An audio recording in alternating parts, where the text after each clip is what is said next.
Hello everyone. आज हम class 8 chapter 8 polynomials का वर्कशीट 2 सॉल्व करेंगे। तो वर्कशीट 2 में है division of a polynomial bye a monomial. हम लोगों ने एक मेथड पढ़ लिया था डिवीज़न करने का। अब हम लोगों को एक दूसरा मेथड पढ़ना है।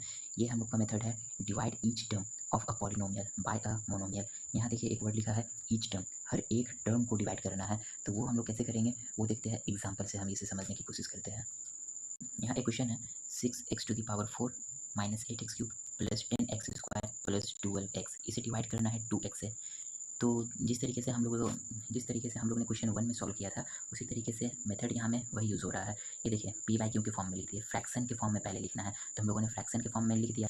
अब नेक्स्ट टर्म क्या रहता है, यहाँ लिखा है कि हर एक टर्म को डिवाइड करना है। तो ये जो 2x है ये 2x को 6x⁴ से डिवाइड करेंगे, माइनस 8x³ को डिवाइड करेंगे, 10x² को 2x से डिवाइड करेंगे और 12x को 2x से डिवाइड करेंगे। अलग अलग सभी को अलग अलग डिवाइड करना है। तो यही है एक दूसरा मेथड।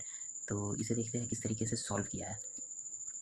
यहाँ 6x⁴ को 2x से डिवाइड किया है, माइनस 8x³ को 2x से अलग डिवाइड कर रहा है और 10x² को 2x से अलग डिवाइड कर रहे हैं और 12x को 2x से अलग डिवाइड कर रहे हैं। और यहाँ देखिए लिख भी दिया है कि हर एक टर्म को डिवाइड करना है किससे, 2x से।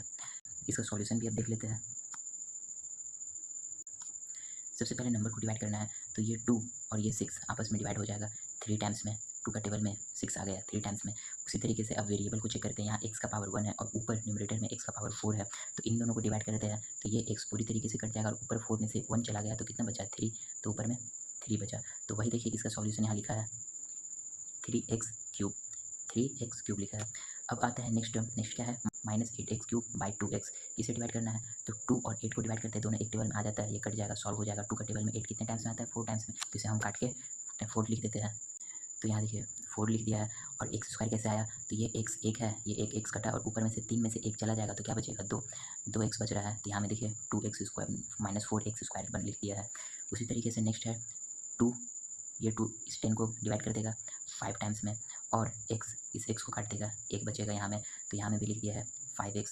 और यहाँ देखिए ये 2 इस 12 को डिवाइड करेगा 6 टाइम्स में और ये x पूरा कट जाएगा, इसमें भी 1 है ऊपर में भी 1 है तो ये दोनों कट गया। तो यहाँ क्या बचा, सिर्फ 6। तो ये मेरा आंसर आ गया। तो इसी तरीके से आगे भी हमें क्वेश्चन को सॉल्व करना है, हर एक टर्म को अलग अलग डिवाइड करना है। तो क्वेश्चन हम देखते हैं क्या है। यहाँ क्वेश्चन 1 है 6x⁴ minus 24x³ plus 15x² plus 9, इसे डिवाइड करना है माइनस 3x² से। तो सबसे पहले हम इसे p/q के फॉर्म में लिख लेते हैं, डिवीजन के फॉर्म में लिख लेते हैं, उसके बाद आगे हम इसे सॉल्व करेंगे। तो इसे p/q के फॉर्म में लिखते हैं। पहले लिखाएगा 6x⁴ minus 24x³ plus 15x plus 9, इसे डिवाइड कर देते हैं माइनस 3x² से। तो नेक्स्ट टर्म अभी हम क्या पढ़े हैं कि सभी को हर एक टर्म को डिवाइड करना है। तो ईच टर्म को डिवाइड करने के लिए सभी को अलग अलग लिखना होगा। ये 6x का पावर 4 इसको माइनस 3x² से अलग लिखना होगा। ये माइनस 24x³ को माइनस 3x² के साथ लिखना है। इस 15x को माइनस 3x² के साथ लिखना है और 9 को माइनस 3x² के साथ लिखना है। तो चलिए इसे लिखते हैं 6x⁴ divide by minus 3x²। Next term है minus 24x³ divide by minus 3x² plus 15x by minus 3x² plus 9 divide by minus 3x²। तो इसे सॉल्व करते हैं। सबसे पहले डिजिट को डिवाइड करना है। यहाँ 3 है और ये 6 है, 3 और 6 आपस में एक टेबल में आ जाता है, 3 के टेबल में 6 आ जाता है 2 टाइम्स में। तो ये दोनों आपस में कट के क्या आ जाएगा, 2 लिखा जाएगा। तो यहाँ में हम इसे सॉल्व करते हैं, ये 2 आ गया। उसी तरीके से ये x² है, और ये x⁴ है तो 4 माइनस 2 कितना हो गया, 2। तो x का पावर क्या बचेगा, x का पावर 2 बचेगा। तो इसे भी सॉल्व करके हम यहाँ में 2 लिख देते हैं। अब नेक्स्ट टर्म देखिए क्या है, माइनस 24x³ है और माइनस 3x² है। तो ये भी 3 का टेबल में 24 कितने टाइम्स में आता है, 8 टाइम्स में आता है। तो इसे 8 लिख देते हैं डिवाइड करके। तो ये डिवाइड होके 8 लिखा गया और यहाँ ये वेरिएबल 3 में से 2 चला गया तो 1 बचा। उसी तरीके से ये 3 इस 15 को डिवाइड कर देगा 5 टाइम्स में और ये वेरिएबल एक ऊपर का वेरिएबल तो कट गया पूरा, 1 है और नीचे में 1 बच जाएगा। नीचे में एक वेरिएबल बचेगा, ऊपर में 1 है नीचे 2 है तो 1 चला गया तो 1 बचा। और इसको ये 9 को 3 टाइम्स में डिवाइड कर दिया और वेरिएबल तो नहीं कटेगा क्योंकि न्यूमरेटर में वेरिएबल नहीं है। तो अब हम इसे एक फ्रेश जगह लिख लेते हैं। इज इक्वल टू, ये है 2 और x का पावर 2, सभी में माइनस रहेगा तो यहाँ में माइनस दे देते हैं, -2x²। और ये देखिए यहाँ में ये माइनस दोनों कर दिया, तो ये माइनस और माइनस करके क्या हो गया, प्लस 8x।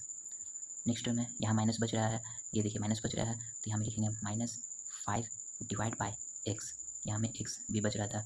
और नेक्स्ट टर्म है -3 और डिवाइड में डिनोमिनेटर में क्या है, x², ये देखिए यहाँ x² है, तो ये मेरा आ गया आंसर। इस क्वेश्चन में भी न्यूमरेटर और डिनोमिनेटर को p/q के फॉर्म में हम लिख लेते हैं पहले।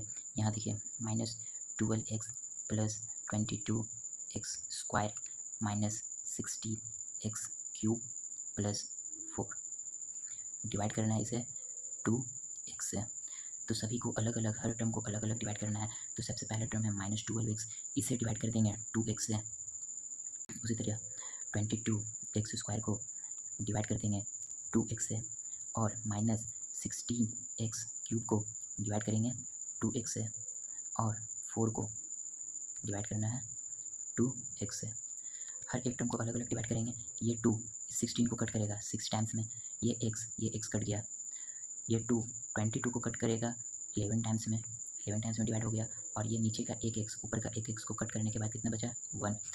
इसी तरह यहाँ में 2 16 को डिवाइड करेगा 8 टाइम्स में, और ये x ऊपर का 3x को कट करने के बाद बचेगा 2। ये 2 इस 4 को डिवाइड करेगा 2 टाइम्स में, तो 2 बचा, और वेरिएबल तो नहीं कट होगा क्योंकि न्यूमरेटर में वेरिएबल नहीं है। तो अब मेरे पास क्या बचा है, उसे एक अलग जगह लिख लेते हैं। ये बचा है मेरा यहाँ 6, और वेरिएबल तो नहीं बचा, और ये एक माइनस का भी साइन है, तो -6 लिखाएगा सिर्फ, यहाँ लिख देते हैं -6। नेक्स्ट है 11 बच रहा है, और यहाँ एक x बच रहा है, तो 11x हो जाएगा, प्लस 11x। यहाँ में माइनस और 8x² बच रहा है, तो -8x² लिख देंगे। और लास्ट में ये 2 बच रहा है, और डिनोमिनेटर में x, तो 2 डिवाइडेड बाय x, इसको भी लिख देंगे यहाँ में, प्लस 2 डिवाइड बाय x। ये आ गया आंसर। नेक्स्ट क्वेश्चन सॉल्व करते हैं। ये फ्रैक्शन में दिया है, सभी टर्म फ्रैक्शन में है, इसे अब अलग अलग फ्रैक्शन को फ्रैक्शन से डिवाइड करना है। तो यहाँ में हम सिंपली ये लिखेंगे 2 डिवाइड बाय 3, और इसे डिवाइड करना है, इस टर्म से डिवाइड करना है, 1/3 z से डिवाइड करना है। तो नीचे हम फ्रैक्शन में लिखेंगे डिवाइड बाय 1/3। वेरिएबल क्या है, z, न्यूमरेटर में वेरिएबल क्या है, z⁴, माइनस 1/3 को z² डिवाइड करना है 1/3 z से, और -1 ये डिवाइड होगा 1/3 z से। हम बता चुके हैं कि अगर दो फ्रैक्शन आपस में डिवाइड होता है तो हम उसे मल्टीप्लाई करेंगे, और वो दोनों का साइन चेंज हो जाएगा, वो दोनों का पोजीशन चेंज हो जाएगा, p/q, q/p के फॉर्म में आ जाएगा। तो इसे हम यहाँ लिखते हैं 2 डिवाइड बाय 3 मल्टीप्लाई बाय 3, और z⁴ divide by z, minus है 1/3 z² multiply by 3 divide by z, minus 3 divide by z। इसे और हम सॉल्व करते हैं आगे। ये 3 इस 3 को कट कर दे रहा है, और यहाँ एक z इस एक z को कट करेगा, तो बचेगा पावर में 3। यहाँ ये 3 इस 3 को पूरी तरह से कट कर दिया, और ये एक वेरिएबल z यहाँ एक को काटेगा, तो 2 में से 1 चला गया, तो 1 बचा, और यहाँ तो कुछ नहीं कटेगा, ये ठीक है। तो अब हम इसे नेक्स्ट लाइन में लिखते हैं 2z³। यहाँ देखिए 2 बचा था, और z का पावर 3 बचा है, इसीलिए 2z³ लिखे हैं। इसे देखिए यहाँ है माइनस, और एक z बचा है, और नीचे डिनोमिनेटर में कुछ नहीं है, और यहाँ बच गया है -3/z। तो इसे भी लिख लेते हैं -z और -3 डिवाइड बाय z। तो ये देखिए कितना भी बड़ा नंबर रहे, कितना भी बड़ा फ्रैक्शन रहे, इसी तरह से हम इसे सॉल्व कर लेंगे। बस ये याद रखना है कि दो नंबर आपस में अगर फ्रैक्शन में है, वो डिवाइड के फॉर्म में है, तो उन दोनों को मल्टीप्लाई हमें करना है, और उसे उस p/q के फॉर्म को q/p में चेंज कर देना है। नेक्स्ट क्वेश्चन सॉल्व करते हैं। 2√2 q⁴ plus 4√2 q cube plus q square, इन सभी को डिवाइड करना है -2 क्यू स्क्वायर से। तो सभी को हम हर एक टर्म को अलग अलग लिख लेते हैं। यहाँ देखिए हम सभी टर्म को लिख चुके हैं और अब इसे डिवाइड करते हैं। तो यहाँ देखिए ये 2 इस 2 को कैंसिल कर रहा है, यहाँ √2 ये √2 से कट गया, q square q to the power 4 को काटने के बाद पावर में 2 बच रहा है।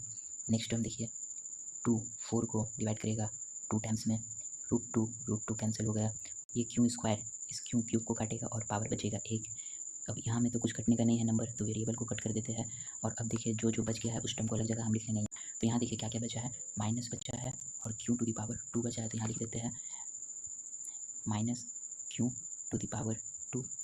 यहाँ देखिए क्या बचा है, -2 और क्यू बचा है, तो इसे लिख देते हैं -2q। उसी तरह से नेक्स्ट टर्म में क्या क्या बचा है, यहाँ है -2 √2 और न्यूमरेटर में तो कुछ नहीं है, तो इसे हम लिखेंगे -1/2 √2। तो ये मेरा आंसर आ गया।